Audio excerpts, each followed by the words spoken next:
Look, guys, I can see the sunrise. I was about to get in the car and try to capture this, drive around and try to find a better view. And maybe I should do that. I don't know if it'll last. Let's see. Oof. Takes her a bit to get going. I'm sure I'm going to miss this whole thing. You know, it's very brief.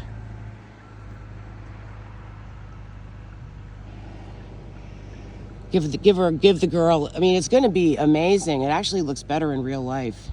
You can see more of the pinks in real life. Let's see if I can find.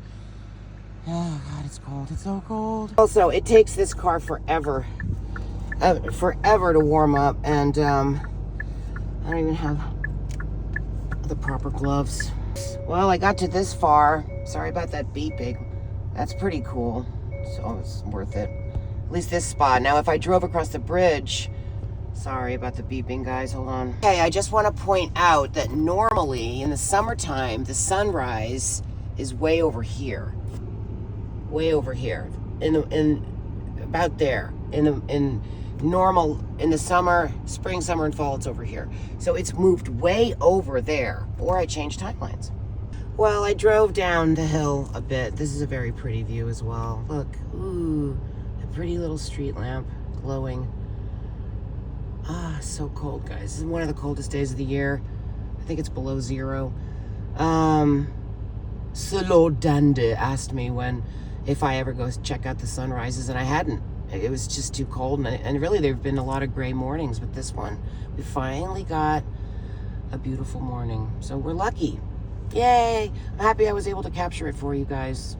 Share a little bit of cold Maine, New England sunrise. I think it's about to go. See, the sun is way over there. And you know what's interesting is that it seems to shift overnight. You know, I come down here a lot, and the sun is always on that's the other side of that ridge and of the river.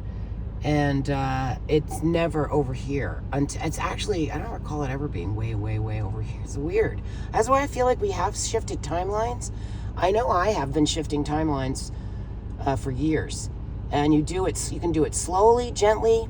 You can use your laughter, really hard laughter with focused intention to shift timelines. Raising your frequency almost automatically shifts the timeline. And when I was thinking about that phrase, I got my laugh back. Because when you can get really, really depressed and you're so close to the line, on the line, or below the line, when you get below the line, that's what I consider clinical. When you really need some help, you know, and you can't quite get yourself out of it with the normal techniques. That's when you're below the line, that's when it's serious. So if you're above the line, even if you're close to the line, which is very, very down, it's really down when you're close to the line, but if you can find a way to get yourself out of it, or up, you know, say you're close to the line, if you know, what do you use to get up? You know, you exercise, you go outside, you listen to music, you cuddle your pet, you eat something good, you get a hot cocoa, you smell roses, you smell some lavender, you call a friend, you know, and you can get higher above the line. Laughing really, really hard can get you way up here. And I've been able to find that laugh, that really hard laugh, even at my own jokes to myself, which aren't even jokes. I tell myself it's just the way I'll think about something. I'll think about something and I'll just laugh really, really, really hard. Or somebody will say something in a video or whatever in a conversation that I find super funny, and I'm able to really take that. If you can take a laugh, a small laugh, if you can get it to a really hard, really high, a laugh that creates a positive loosh and a pheromone in your brain, in your body, and the serotonin boost goes up, you can use that really hard laugh, or even where you're wheezing.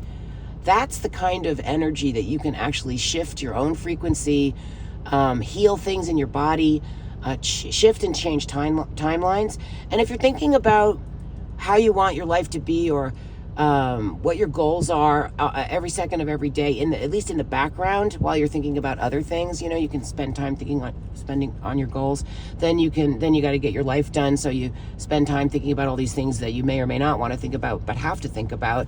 And then but on the back burner of my mind is always healing my body, activating my healing codes, my rejuvenation codes. The earth is a self-healing mechanism. It's got an inner golden core of light that is like a molten core of glowing light that can't be destroyed, and it can be split into pieces, but it can't be destroyed. And there's one in the center of the earth. It's like a sun, a golden sun. That's what holds it all together, and it illuminates the inside of the earth. And there's a lot of worlds down there under our feet. We're up here at the edge, you know, freezing our ass off, or getting flooded, or having fires. It's very dangerous on the surface of the earth. It's actually safer inside. I think that people living in the inside of the earth think we're crazy for living up here, and we probably are. But then a lot of us are space travelers, so we came here and stayed here, you know, at the edge. Because there's so much work to be done. My fingers are literally freezing. I have gotten almost frostbite on the tips of my fingers many, many times, capturing gorgeous sunrises in the state of Maine. When I was living in this house down by the water in Camden, it was the most wonderful spot. It was incredible. I had this view of the mountain to the left and the bay to the right, and the sunrise would come up over the bay in the morning, in the winter, freezing cold. Early morning, I'd run out there with my camera, and I had a really good camera back then, and it was a travel camera, so you could drop it in the water, and it would still work. And I used to take pictures from my kayak, and that was one of the joys of my life when my heart was broken over the demise of my marriage, which really took me a long time to get over. It was a slow, painful death. I don't want to call it a death, but, you know, a slow, painful change. Let me put it that way. So the sun's coming up over there now? Oh my goodness. I just can't believe it. But I guess it makes sense. It just doesn't make sense to me because I was on the other timeline for so long. So this is just honestly weird. I didn't used to have to cross the bridge to see the sunrise. And maybe I always can stay on this side and get a decent sunrise. And this was okay too, but not, usually, I swear, the sun comes up over there.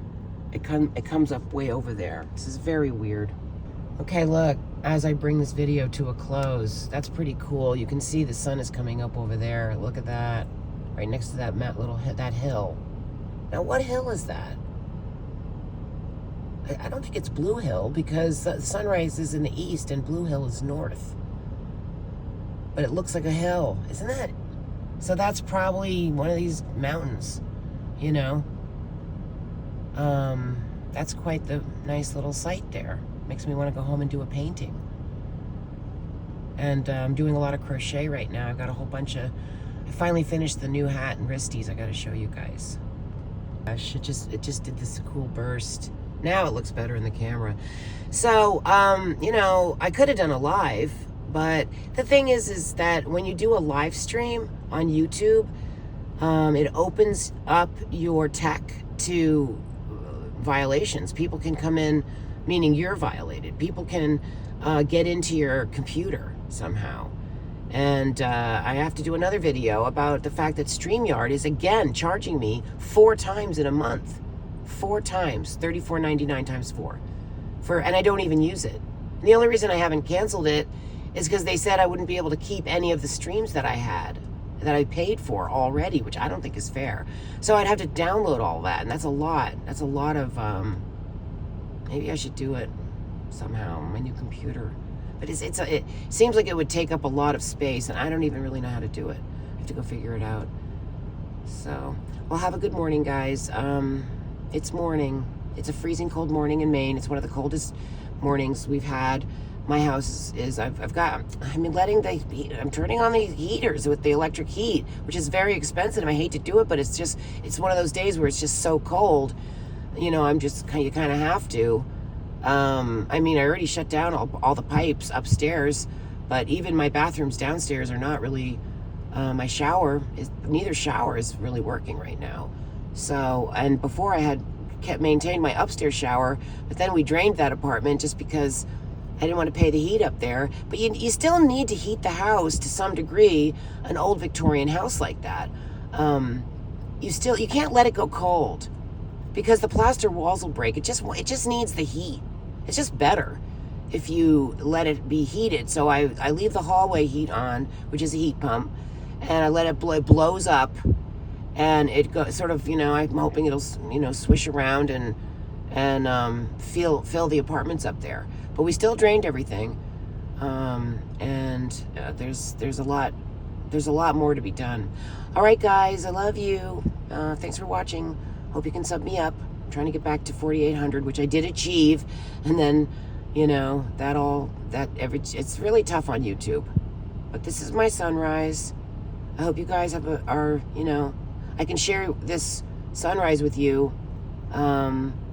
If you didn't get to see the sunrise where you are, I almost want to stay and watch a little longer.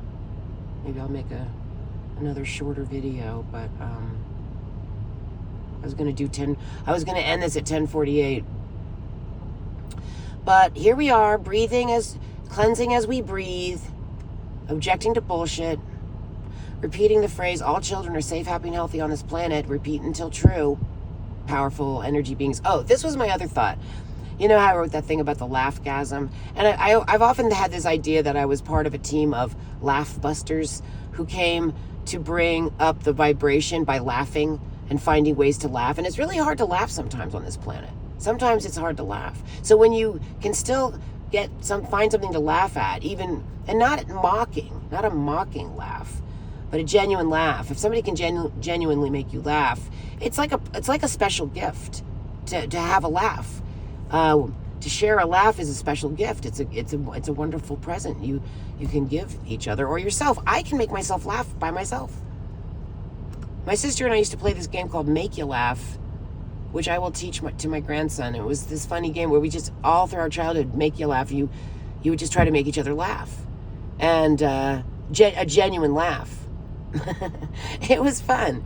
And I feel like I'm part of that Laugh Busters team, along with the Dance Busters, who are the Systems Busters. And we use dancing, laughter.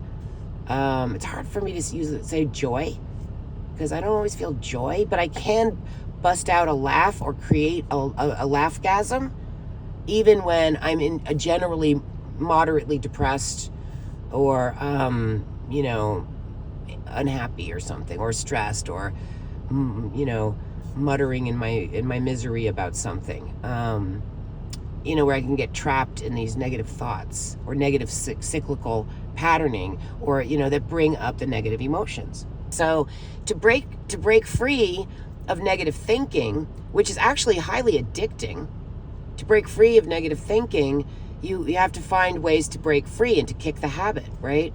So one thing that can break you out of negative thinking is a really good old-fashioned laugh.